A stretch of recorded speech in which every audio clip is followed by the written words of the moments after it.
And we're back. It is the On Coaching podcast with Magnus and Marcus. We are back after an extended break. To, as John likes to say, give the people what they want. I am Steve Magnus, the coach at University of Houston and Deputy Director of High Performance West. And I'm joined by my friend, colleague, and once running competitor, John Marcus. That was a long time ago, by the way, and I think I beat you in the last race we ran. But no, that is incorrect. Oh, it's true. Damn it. That's right. We raced again in Portland. When we were both young coaches. Both young coaches and retired, but I got the last victory. You did. Might have won the first one. All right, man, maybe we need a rematch. Age 40 over like the marathon or something. See, it's a game of who cannot pull their calves in training. That is entirely the game now.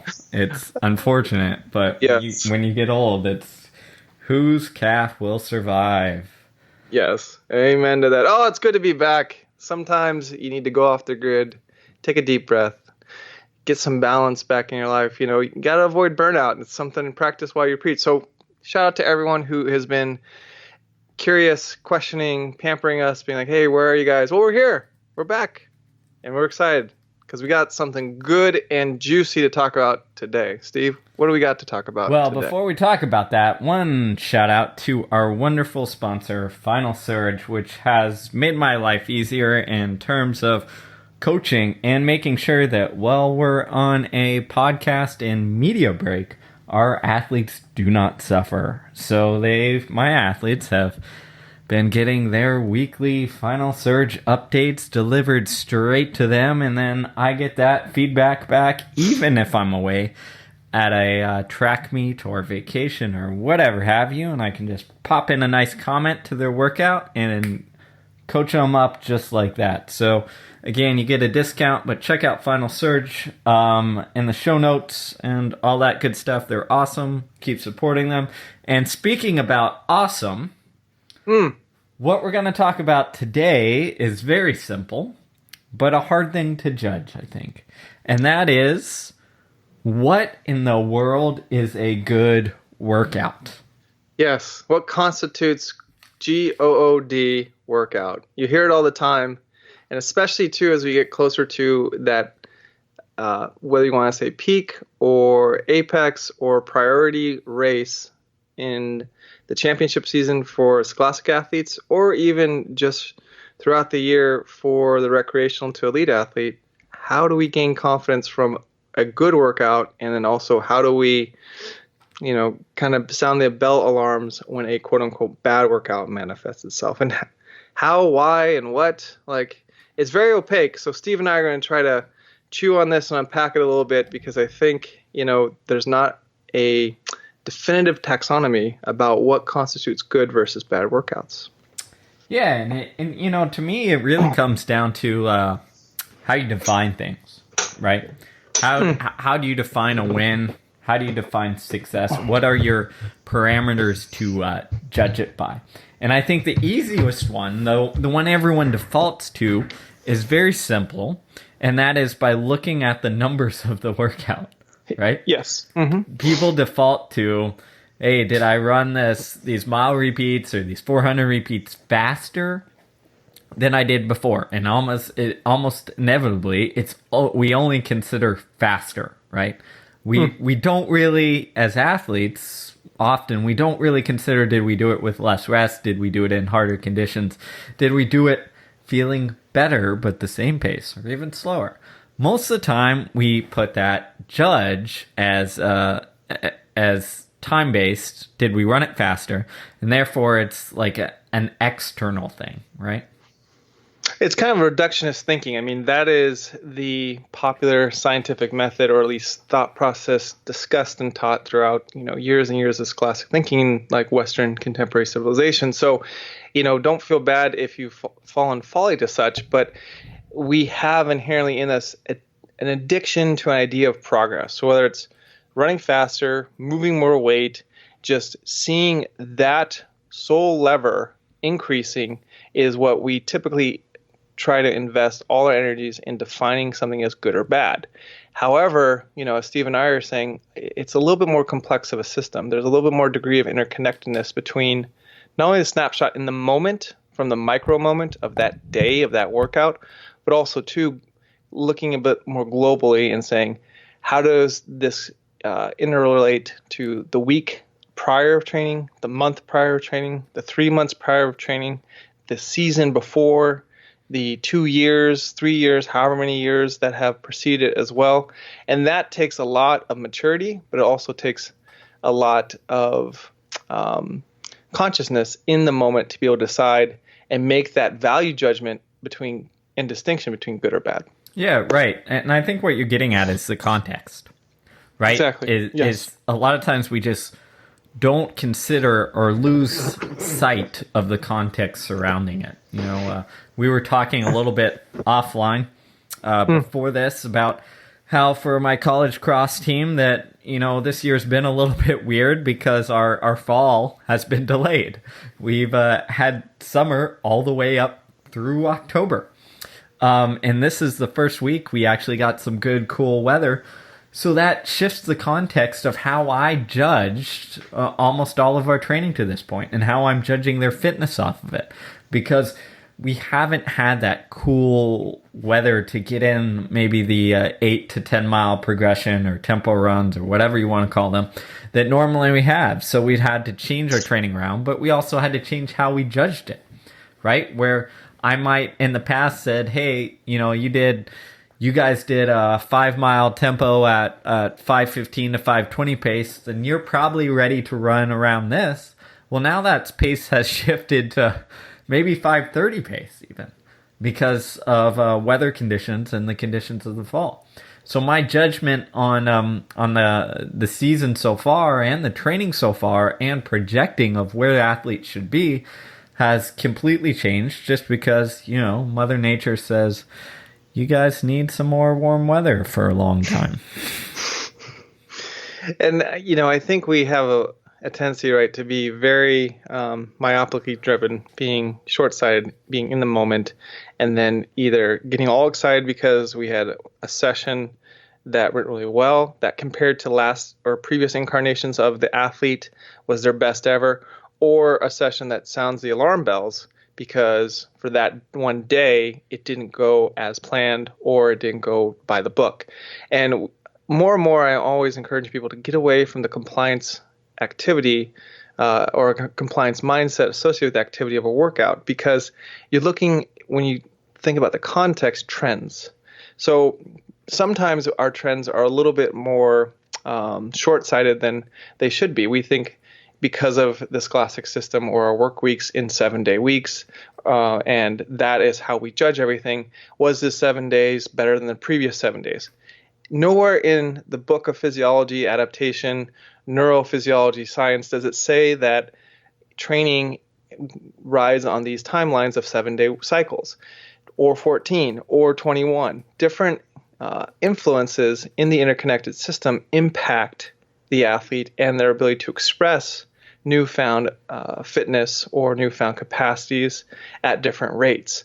And that's where we have to be very, very critical, but also very, very very, very critical as well as patient with what is good and bad. So the best thing is to take a really broad snapshot. Steve and I were talking offline here before we got on about an athlete that I'm working with, and I said, hey, what type of fitness or ability would you pin them in their 5K right now based off of this snapshot? And I gave them the last 3 workouts that this individual did, as well as the last 8 weeks of global mileage, as well as the ancillary work with strength and conditioning and how much and how frequent that was. And he pegged it at a certain threshold, which was in harmony with the threshold I pegged it at. And had I just said, what fitness are they in based off this one workout that just happened yesterday, I don't know if we would be able to share the same agreement based off that one workout as the sole feedback ingredient. And that's where it's exciting to get pumped up and say, oh my gosh, you're ready to go because you nailed this one. But it's more about the longevity and the global consistency of work. And that's the hardest part, right? Because we are conformed to these short seasons, whether it's cross country for the scholastic athlete and coach right now, or track season. They happen in a blink of an eye.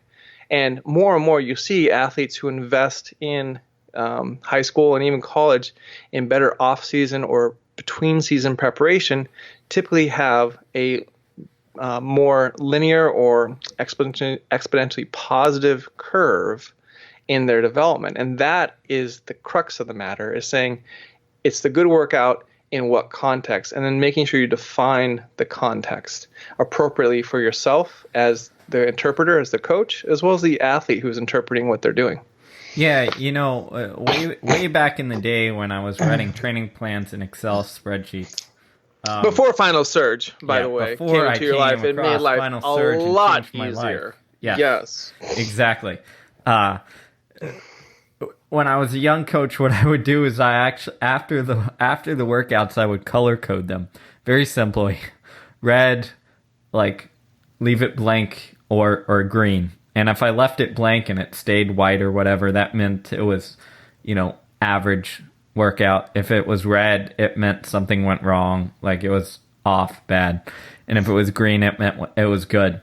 And I didn't have any definition for like super good or like amazing or really bad. I just wanted a quick snapshot so that when I pulled up the monthly calendar, I could see, a bunch of red and or a bunch of green.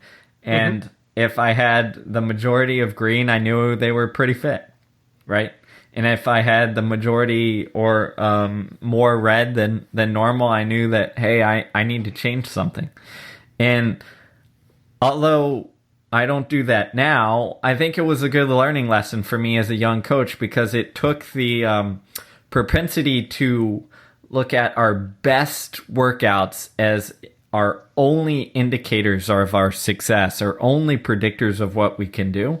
Instead, look at that global range, right? Because it's not about that single workout that we nail and we run as fast as we can or lift the most that we ever had. It's that accumulation of consistent work that does so. So I think as a coach, you have to, keep that global mindset. And as a coach working with athletes, you have to get them to see that, right?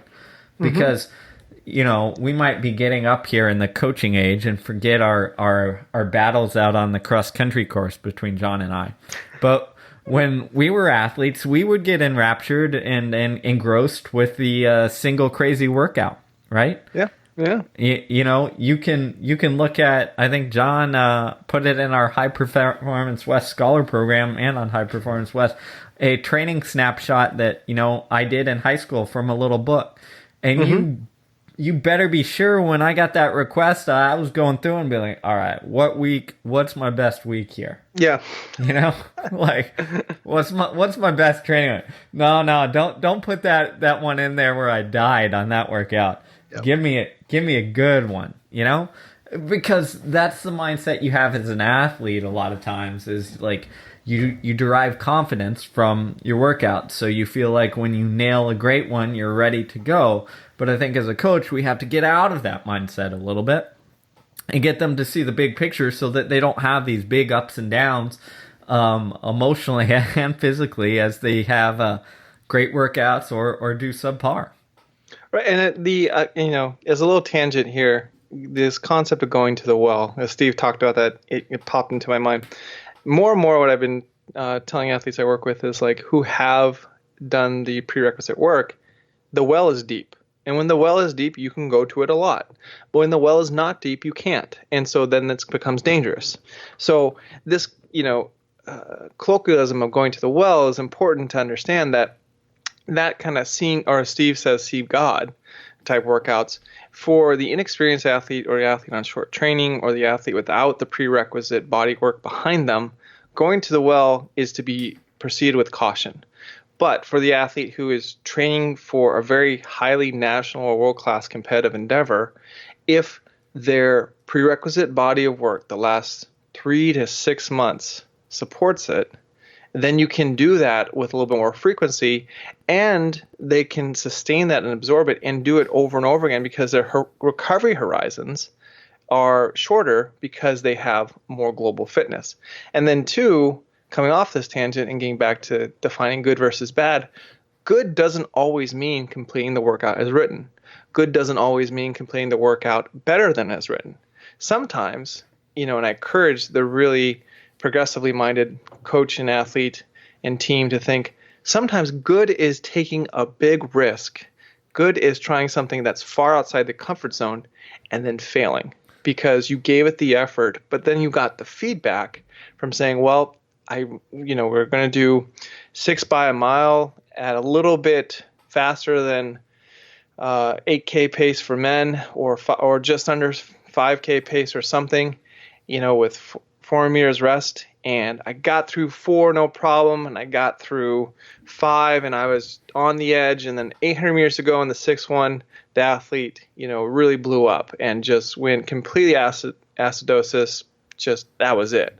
That, if you're watching and interpreting what's happening, that's a good workout because it kind of tells you where this upper ceiling of their current capacity lies. So I think, too, we get so worried sometimes about doing perfect work or not overextending people because, again, there's a fine line between having a workout where failure is a useful tool and a valuable feedback loop and insight versus just doing workouts until you puke because that's old school and no pain, no gain mentality. So, but it's with, again, a certain degree of sophistication that we need to define good and bad, not always being as doing it as written and doing it better as written, but sometimes taking a risk and seeing what happens. So I think that's a good point there that needs to be reiterated because in our culture, especially in our school culture, right? If we see a workout on the paper, our goal becomes to better that, right? Mm-hmm. We see it almost as if we were graded on something. Like our goal is to better whatever is on paper. So if I write 5 by mile in 5 minutes with 3 minutes rest, then as an athlete, your goal in your head goes, all right, I need to average under 5 minutes, right? Mm-hmm. And I think that kind of mentality where we judge our success based on if we better whatever's written on paper or whatever is described can get us into a lot of trouble because, as you rightfully pointed out, there's a lot of different ways to judge things. And I think as athletes and coaches, we need to step back and realize what are we defining as success, right? Some workouts, the overall definition of success might be to find where your limit is, right? Smack up against the wall on 4 by mile, and if you fade a little the last 800, that's okay, because that was the purpose of the workout, right? Mm-hmm. We actually did something like that the other day in mile repeats, and when I do those things, like this one, for instance, I said, first one at 4:45 pace, and then work down. They're like, how much does work down mean? I'm like, work down. Just get after it, Like, do what you can do. See what happens. And if you blow up on the last one and you've worked down, and then you say, oh man, I misjudged that and I'm going backwards, that's all right. It's a see what you can do type one. Another one that I like to, again, shift the judge is I'll say, all right, let's use the same example. 4 by mile, 3 minutes rest. Here's your instructions. I want the best average, but your last one has to be your fastest. Okay? What does that mean? Now the judge of success is how well do I know my energy reserves to pace it so that, hey, I'm averaging pretty good, but my last one I can eke out maybe 5 seconds faster. Right? Because if you eke out 20 seconds faster, then that tells me that you did a horrible job of pacing your energy reserves, right? Right. Or if you did the opposite and run 20 seconds slower, then I know you don't have that good internal ability yet. So right there, you're getting, again, similar workouts maybe, but you're shifting the goal of what you're doing. And then still on another frame, we might define the goal as, hey, get through this one at this pace, but make it as smooth as possible. Right. You know, I've had athletes who line up and say, hey, I can do another one. I'm like, no, not today. That's not the point. Right. So, yeah. So I think as a coach, you have to manipulate things a little bit in terms of what you're telling your athletes. But I think it's important to, you know, you don't have to go out and be like, the goal of today is this.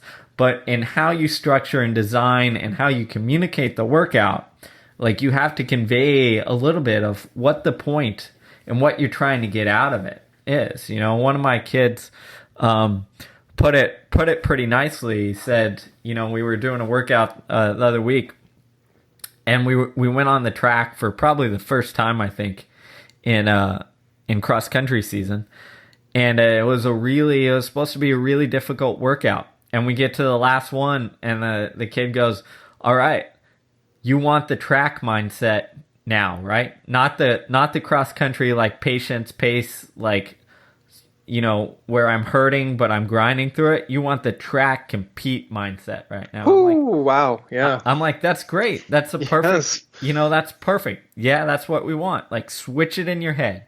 Track mindset, go for it, get after it, compete, like throw times out the window, see what's there, and essentially, you know, race, for the lack of a better term. Run to the barn, baby. Run to the barn. But like there, you know, there you can see is you're changing the definition of the workout so that it doesn't become dependent on, you know, just did I run this workout as fast as possible? Is this workout something that I can go post on Let's Run or wherever you do, and people will tell you that, hey man, you should run sub 15 in the 5K. You're good to go. I think it's Strava now, Steve. I think they've migrated to Strava. But man, I don't know. You know, this is what happens when you get into your mid 30s. We're getting old, baby. We're getting old. The world passes you by. So I still just use a Timex watch, man. I know. I've got my Timex on. I haven't moved to GPS yet, and you know, Strava, I stay off of it so that people can't see how slow I've gotten. And yeah, but you know what? Your athletes do use Final Surge, so shout out to them for helping us get at least out of the Stone Age and into the New Age. So right, there you go. But I like that what your athlete did there, which is really exciting because, you know, not to be dismissed is the environment of empowerment that you created for him to be able to say, okay, so you mean this, so that he felt like the definition that you guys were sharing for that last rep, whether it meant run to the barn, switch into track mode, whatever, you had a common vocabulary and definition, and you shared it and you reaffirmed it, and then the athlete knew what to deliver or what type of effort to deliver based on what they had left that day. And I think that as a coach is very important to highlight is we are ultimately, to a certain degree, and with the younger athlete that you work with, and even sometimes athletes who are chronologically older but younger in mentality, is we're the permission givers because we're the authority. We're the one who made the workout, who wrote it. So what we have to do is always being accessible and fastidious and constant with our definition about what we're looking for or what the design is, even during the workout itself in the latter stages. Because we've all had those athletes who are not on the pace, or it's harder than they think it should be for them based on some perception of current fitness, and are beating themselves up 2/3 of the workout in, and you have to come in and reaffirm that this is, you know, just another drop in the bucket, another drip in the lake, and you're on the right path, right? And so that's important too to what defines good versus bad, because if you lose that moment to encourage or give permission to an athlete, and as the authority to like basically let them run free or let them run without any constraints, that's a big loss as well, and may shift what on paper from a numbers analytical standpoint seems like a good workout actually to a process oriented and philosophical learn by doing and growing become a bad workout.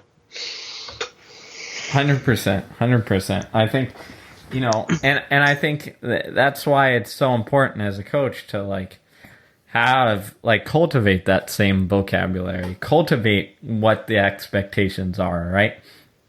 And understand that, because like I can go out to your athletes, John, and I can start using my verbiage and whatever, and they probably won't get the message, right? No, probably not. Probably be like, all right, like I'm gonna. And what happens if you don't get the message is you don't. It's not. No one speaks up and says like, I have no idea what you're expecting out of this, like this workout or rep. What they do is they just, in their head, they're just like, all right, whatever. Like, I'm going to do whatever I think is best here, right? They default. Right. They default. And sometimes that can get you in trouble because you'll end with things that, you weren't expecting. And that's happened to me with my own team, right? Yeah. Sometimes I've, in my head, expected this, and then I watch it, I'm like, okay, that is not what I was trying to get at. But I don't then go scold them and say, man, what are you guys doing? Why didn't you do this? I go back and I say, all right, like, how did I not communicate the message is what I'm trying to get at. And you see the same thing in racing, right?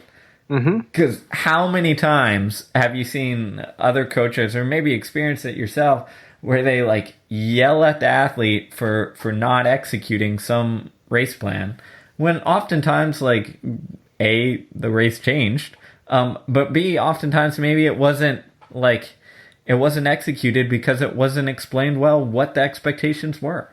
Right. Yeah. Well, and then that's the thing. Like, that's why we fall back on numbers as sometimes a crutch, because numbers are a shortcut. That's all numbers should be. The numbers that we use mathematically to, describe or parse out or, create a session or a week of training or a block of training, they're just a shortcut.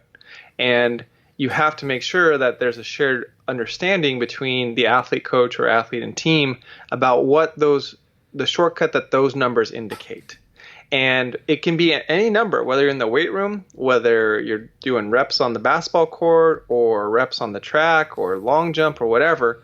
We're trying to get athletes into the ballpark to where they're competitive, or to optimize their competitiveness for that season. And then hopefully too, you're also very forward thinking and thinking about ideally setting up for an optimized, enhanced competitiveness in the following season, and so on and so forth.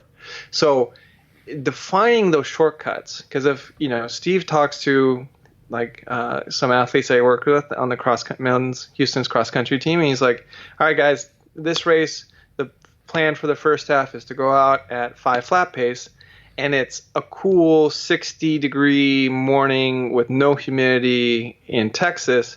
It's much different than saying, all right guys, the plan is to go out at 5 flat pace on a 80-degree 90% humidity morning in Texas. So, it's much different, because what we're trying to do with the numbers is approximate, or at least be able to define crisply and concisely for the athletes about, this is what you should expect for this workout, and this is what you're expected to deliver, because this is where depending on the workout's design, is either supposed to stabilize or re-enhance dynamic equilibrium of fitness that you've gained, or in the last quarter or fifth of the session, expose you outside your comfort zone so that you and I can both collectively see what you have and where, if there's any holes, right?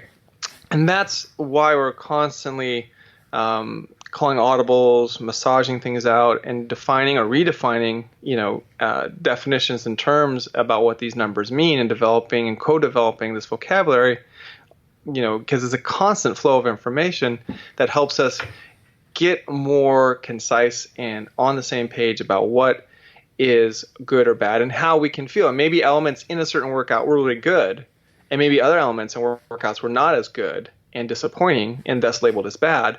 But you can also have a mixed bag workout, which is, there's some good and there's some bad as well. And for me, the way I always try to track and think about a session individually is in the context of the recovery horizon. So if someone's doing 4 by a mile, like a female distance runner is doing 4 by a mile at 5 flat, but then it takes them 2 weeks to bounce back from that, maybe it wasn't a good workout.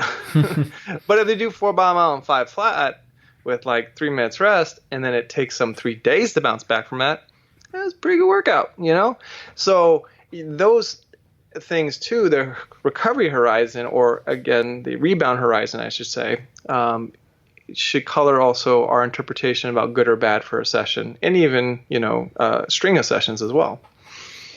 Yeah, exactly. Because you hit the nail on the head there with it. It's not only can you do the workout, but like, does it set you back for 2 weeks? Does it get you injured? Does it leave you in a hole? Right? If you look at, some of the world-class athletes that both you and I have worked with, it's not the phenomenal workout that defines their fitness. It's the being able to do good, solid, hard work day after day, week after week, month after month. Yep. And that's the problem, when I was in pretty good shape, like, I could fake my way through I'll put it this way. When I trained with Alan Webb, I could fake my way through like one of his pretty dang hard workouts. Yes. But then I'd go home, like, take 5 naps, not be able to do anything, like incapacitated. Yes. And that stuff happened. Like, I did that once or twice, right? Where I'm like, oh my God, like, I don't want to move. Like, just keep me on my bed, and I'm gonna die here. And then what's Alan doing? Alan's going to like the gym or going for a second run that afternoon. Exactly. I mean, and that's the thing. And actually, the first week that I trained with him, we were down in Tallahassee, and it was Alan Webb, and then the Canadian great Kevin Sullivan. Yeah, Sully. Yeah, and I faked my way through a workout, and then later on, they're like, we're going to gym, and I'm like, oh my God, I can't do it. I'll stay here. And I was supposed to do a secondary run, and I was like, I can't do it, man. I'm done. I'm toast. I mean, I could fake my way through the workout, but that's it. But that, a lot of times, is what we glorify, right? Because now we can say to ourselves, hey, I just did 10 400s in under 59 seconds with a minute rest, so I'm ready to run, X in the mile. But we neglect to say, yeah, but it put me into the ground, and I can't do anything afterwards, right? And I forget who it was. I'm going to butcher the quote, but there was some famous runner who said, like, you can train with me for 1 week, or 1 day, but try to train with me for 1 week. And if you can do that, try to train with me for a month. And if you can do that, try to train with me for a year. And his point was that it's not the crazy workout that we all get impressed about. It's stacking it. And I think that when coming back to this idea of defining what a good workout is, that has to be, confirmed, attributed, relayed to the athletes you work with, right? And by a coach, you can send that message or send the wrong message if you get super hyped after a good workout, right? Because what are you doing now is like, oh, coach is only excited because I did this amazing workout, and this is the only time he's excited. And the numbers on the stopwatch are impressive to him or her. Yes. And that's because they're implicitly then valuing that's what matters around these parts, is that these numbers on the stopwatch on whatever workout days are need to be impressive to me, because that will indicate to me that we're ready. And then an athlete gets into a hilly cross country race or a very humid and hot track race, and they're not even come close to the times that they were hitting in those impressive series of workouts. And then coaches is mad and yelling, "Oh, you got to run, and it's like it's taking everything they can just to be 20% within that range. That becomes hyper discouraging, right? And in training, to me, should be something that is interpreted as an encouraging thought, or at least a very realistic point of view or feedback about where that person is right now in real time. And, we have this culture of celebrity. And for us in running, right, the culture of celebrity has always been the time, the PR. Oh, what's your PR? What's the best you ever did it? And that could be some errant invitational that really didn't have a whole lot of meaning versus a series of consistent competitions where that athlete was always ponying, but because it was more championship style racing on the track, the time wasn't requisite with their maximum capacity or PR. So it takes a really sound and also stable person who is minimized of their ego, and to step back and say, okay, what's the purpose? Why are we really doing this? Are we doing this to get that one impressive tweet or Instagram post that I PR'd big time and look at me, this is awesome? Mm-hmm. But that's like skywriting. It dissipates within moments. Versus if you are teaching athletes how to always excel or pursue excellence, and my definition is excellence is that individual's best in that moment, not best ever all the time, not best ever compared to last week or their teammate or the school record holder, but best for them in that moment. And they can look you and their teammates square in the eye and said, I delivered that. That to me indicates good.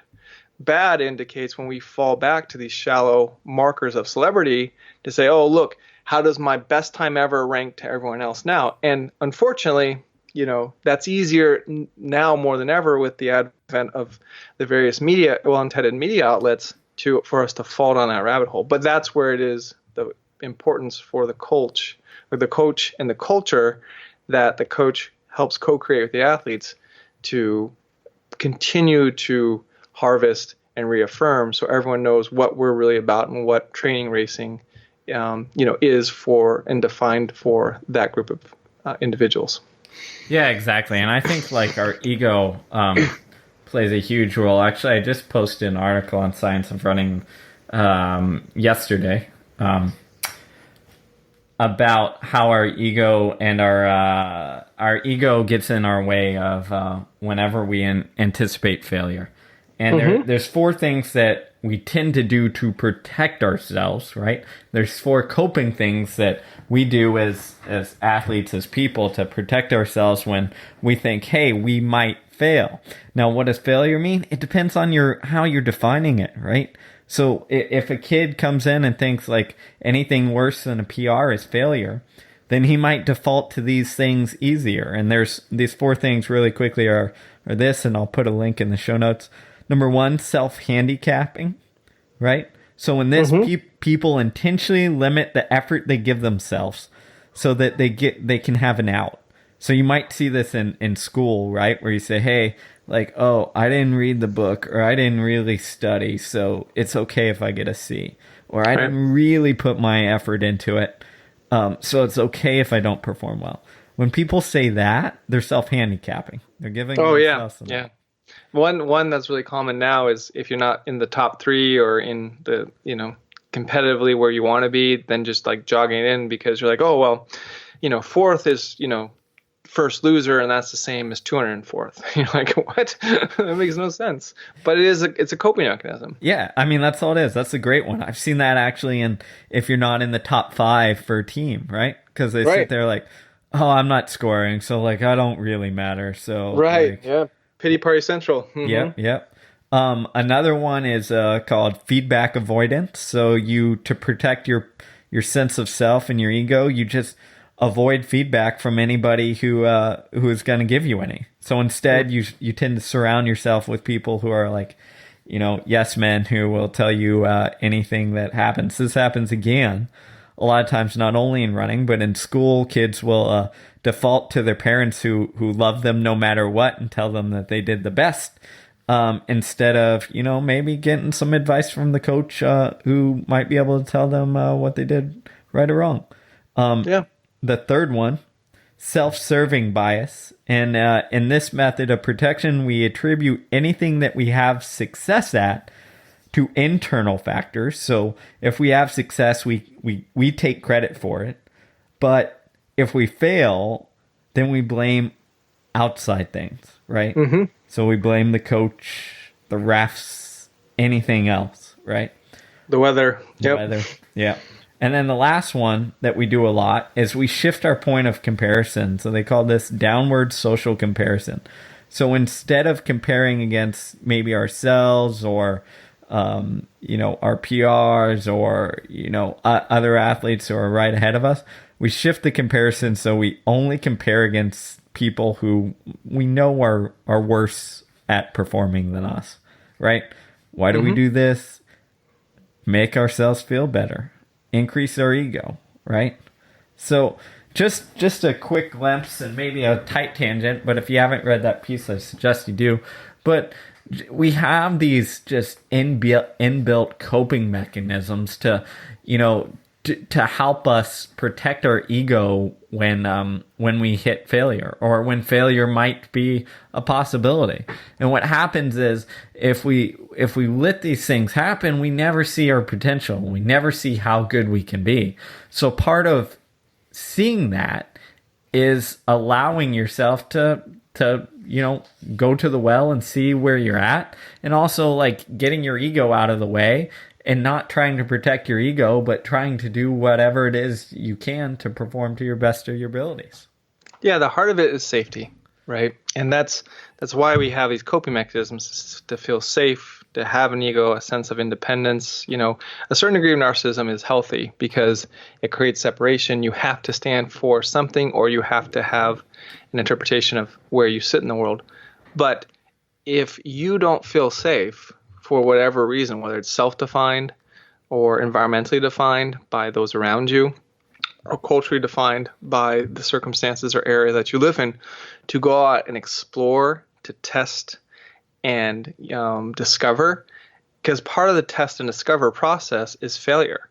And that's going to happen because failures, the promise of failure is constant.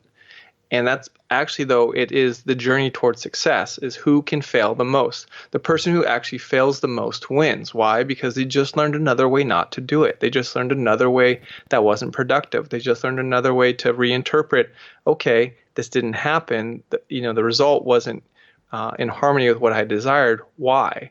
What can I do to shore up this loose end or this liability?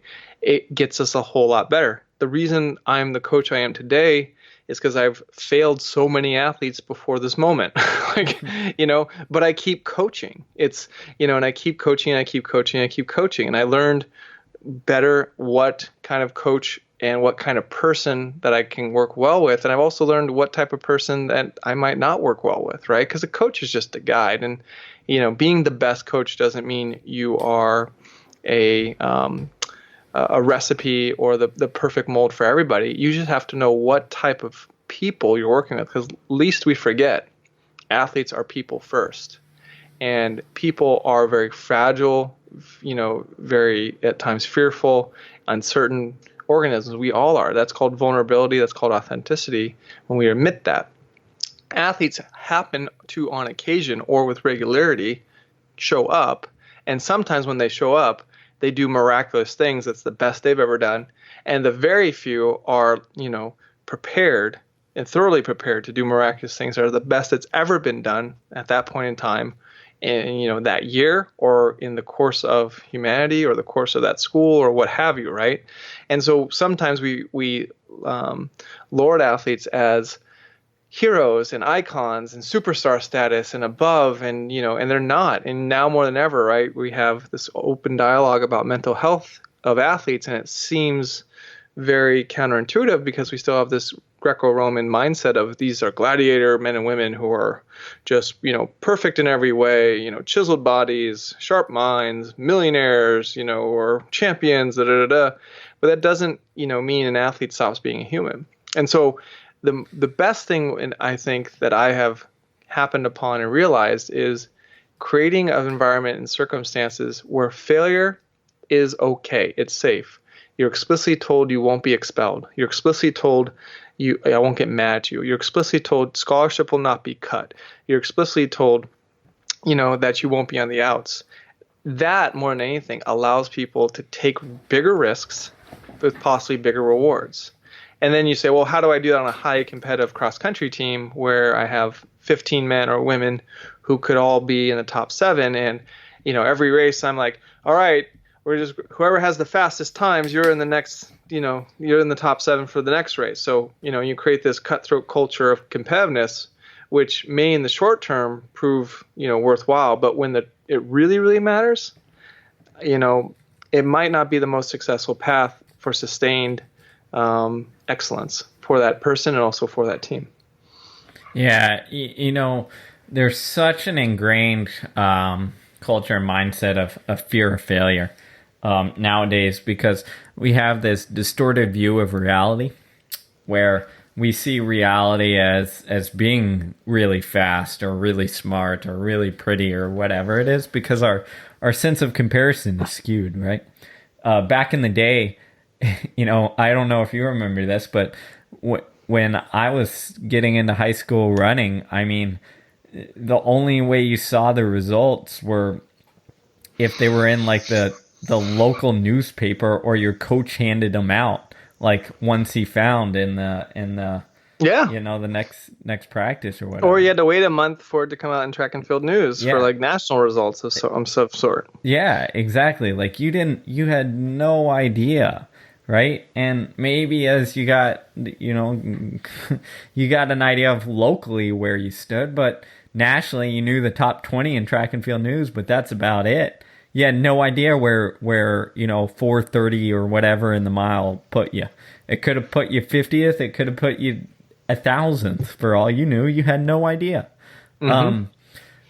And I think now we're in every single aspect we're up against this comparison where it's no longer against the local, it's now global, right? Yes. Yeah, and more than ever. and every single thing I can do, I can measure up myself against someone, against anyone in the world essentially.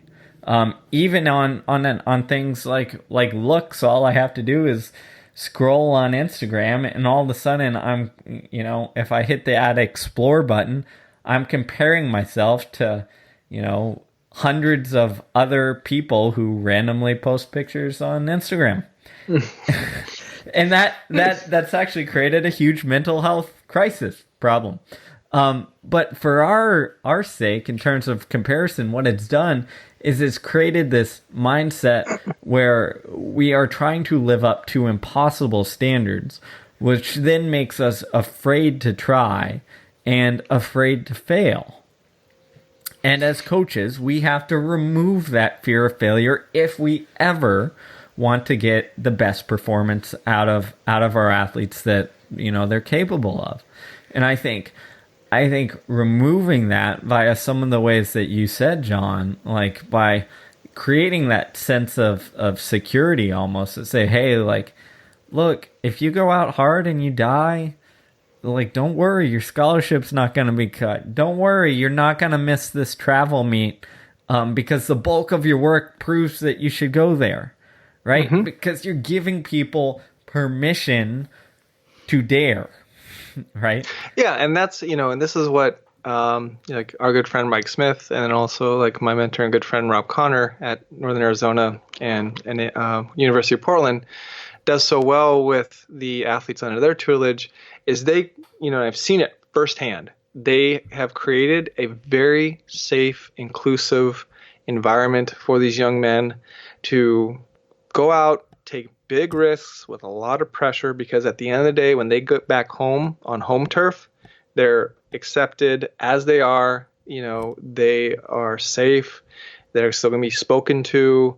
They're going to be treated like normal human beings, and emotions of the coach and, ill-placed competitiveness is not going to be put on their shoulders. And what happens is what happens.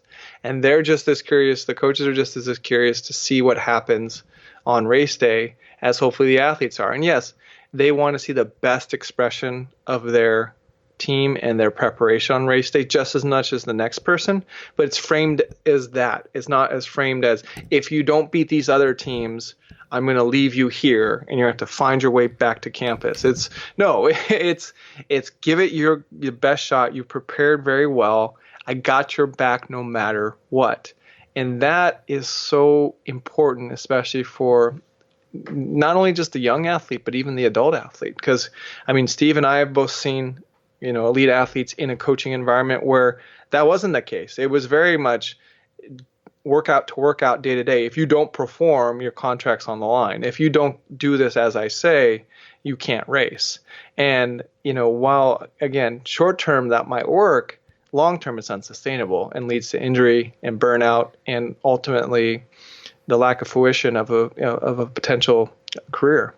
I mean, you say that I'm flashing back to a moment in my head where put it like this: a very well known coach goes up and before a big race says, "If you don't win this, like you're done." Yes.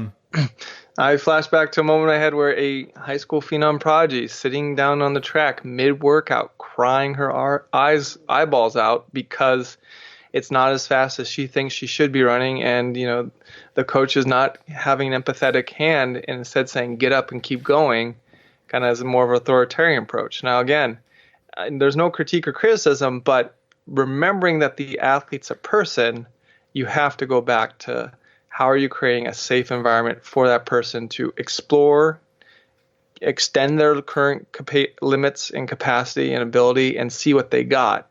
But when you put someone in a very hostile, fearful state of being, that sympathetic nervous system goes way up. Yes. Just hormonally and physiologically, you kill those conditions for that possibility to happen. No flow state's going to happen. Like system 1 and system 2 are at direct conflict with each other, and of course the amygdala and the lizard brain take over, and now it's fight or flight, and it's just worry. Nothing good's going to come from that moment. And you don't have to be a bad person or a bad coach for this to happen to you. I'm athlete. I wasn't the coach, but I knew the coach very well. He was a very good coach. The athlete respected him. But I remember, him talking and saying, one time I looked over before and saw my coach essentially freaking out because this was something big and he was worried. He had his boss next to him essentially, and they looked like this was it. And just the fate of the universe was in their hands based on this race. Yeah, and just that expression puts it. This athlete was it put the weight of the world on me, and the coaches almost they weren't trying to convey that message. But, that's what happens sometimes by our body language and our, interactions and all that stuff. Because you have to, I remember a good example of this is actually our head track coach, Leroy Burrell, at the NCAA championships. During the prelims, we were all a little bit of a mess, right? Because it's prelims, but you got to get people through, and some bad things happen, some near bad things almost happen, and we'd been having a meeting every morning just to make sure everything's all right.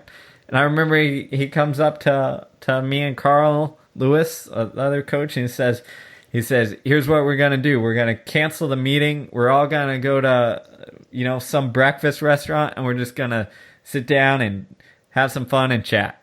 And nothing about the track. Wisest man ever. That's exactly what I was going to say. I was hoping you were going. This first time I heard that story. That's awesome. No, and that's what happened. And that's the right call. That's the right call. And that's the right call, because it's kids don't need any more pressure on them. They don't need to feel like the weight of the world is on it. Especially if you're at the NCAA championships, these kids are driven internally enough. They know how much it means. Don't send the wrong message. And I think that applies, whether it's the NCAA championships or your high school district meet, is what message are you sending? And then what message afterwards are you sending? If you're blowing up on them after because of a poor race, or they fell apart at the end, that sends a certain message. So, maybe to tie all this together and wrap it up a little bit is when we're judging success or failure on a workout or a race or anything, is you have to define it in the way that you want it to be done, right? And I'm going to define it differently than John, and we're going to define it differently than Mike Smith. We might all intersect a little bit here, but we all have different definitions of it, and I think it's conveyed in a way to our athletes to understand that, right? And then not only do we have to say it, but we have to walk the walk of, hey, if our definition of success was, hey, all I want you to do is give 100% effort, right? And if they gave 100% effort and maybe the time goal wasn't there, if our definition of success is the effort, then we have to celebrate that, right? Mm-hmm. Mm-hmm. And I think that is probably the number one takeaway for me in talking to you on this is like, be consistent with it, understand the message that you're sending, and like make sure that you're creating that vocabulary, creating that definition with your team. Yeah, I mean, a couple of days ago, I was hanging out with the University of Portland Pilots men's cross country team, walking by Rob Connor. I asked him this exact question. I go, what constitutes in your, how do you know good, or what is a good workout? That's why I asked him. Just, what is a good workout? Just point blank. He goes, I know it when I see it. and for a master coach who's been doing the craft for 30 years, like, because he is filtering and taking into consideration all these elements in the current moment leading into it, also juxtaposing where ideally he'd like to position his charge for the apex race that's on their season. It's always within context, but that's simple. I know it when I see it. That's the purview of a master who's not getting too riled up about how today went or how tomorrow went or how the next day is going to go, but how it is in context on the day-to-day, week-to-week, month-to-month, year-to-year. And sometimes, and this is the fun part is too, that I'll say here, there's informally like a workout of the day where this is one of the cool things that Rob does at University of Portland with his men's team is he co-creates an opportunity for everyone to highlight, like say on the van drive or bus drive back from the workout, who he thought, or more importantly, who the guys on the team thought had the workout of the day. So it's a way to say, instead of just the top authority as the coach says, that person had the best workout today. It was like, man, it's more in a jovial, you're seen, heard, you're noticed, you're excited, man, workout of the day, guys. And he'll ask you like, guys, what do you think? Workout of the day, this guy. You go, oh yeah, well, what about this guy, coach? Oh, what about this guy? And then before you know it, 10 guys had workout of the day.